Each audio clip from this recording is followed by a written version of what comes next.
bien. عاملين بينهم بين بشا ما كم يرحم عليهم ويصير مثل الفحام في الورا بيش يعود يقول لا اشتبع على بدنا كريم ومار. Amen. Alors la question elle s'est posée, on a posé la question comment il faut éduquer les enfants? Est-ce qu'il faut leur crier ou il faut pas leur crier?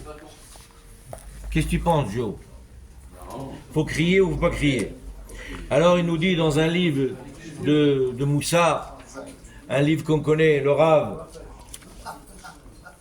ce livre qui s'appelle Aléchour, il dit là-bas le lien profond qu'ils doivent avoir les parents, le père et la mère avec les enfants, c'est ça qui guide les enfants dans le chemin de la Torah.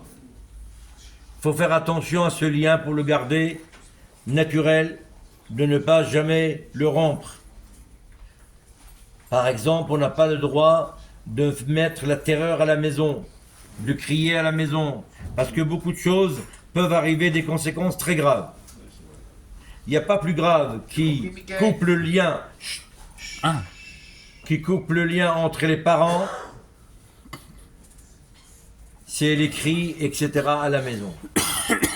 Lorsque les enfants ils sont encore jeunes, évidemment on doit se faire des soucis pour pouvoir les aider, pour ne pas qu'ils aient... Sinon, il faut s'en occuper gentiment, avec des belles paroles, avec des mots douces, mais jamais quand on est en colère.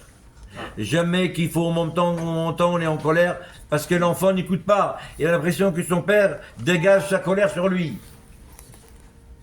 Donc, c'est pas comme ça qu'il faut se comporter.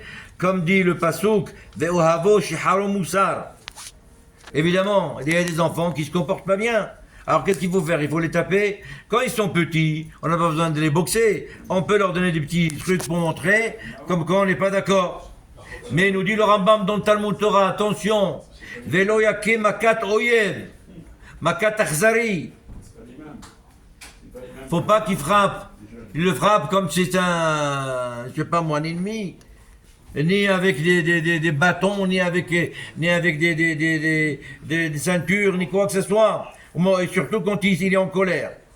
Évidemment, Shemo Melech a dit Hotzech Shifto Sonebeno, Ve'ohavo shiharu musar. Rachid là-bas explique que celui qui prive le moussar, il finira à la fin pour haïr son fils. C'est pour ça qu'il faut faire les choses gentiment. Un enfant qui est moins de l'âge où il comprend, ça vaut pas la peine de le frapper parce qu'il comprend pas. C'est un enfant moins de 5 ans. Jusqu'à 5 ans, évidemment, il ne comprend pas. Évidemment, si c'est des choses graves qui peuvent arriver, ça peut lui faire du mal, là on est obligé un petit peu pour l'éduquer, pour ne pas qu'il refasse. Mais sinon, comme ça, on n'a pas le droit. Alors, à plus forte raison quand l'enfant il est grand. Et s'il est grand et il le frappe, il transgresse non seulement de Kabel Tavichavet Imecha, en plus les fner hiver, Titel Mirchol. Pourquoi? De peur, comme il est grand, le fils, il va se mettre en colère et il va frapper son père, ou il va lever la voix. C'est vrai ou pas, Serge? C'est pour ça, c'est très important de faire attention, de ne pas lui parler n'importe. T'entends ou pas entendu? Hein? Il est pas content. Donc voilà comment il faut faire. Allez, Rabotai. חזק וברוך הוא אמר רבי אלעזר אמר רבי חנינא תלמידי חכמים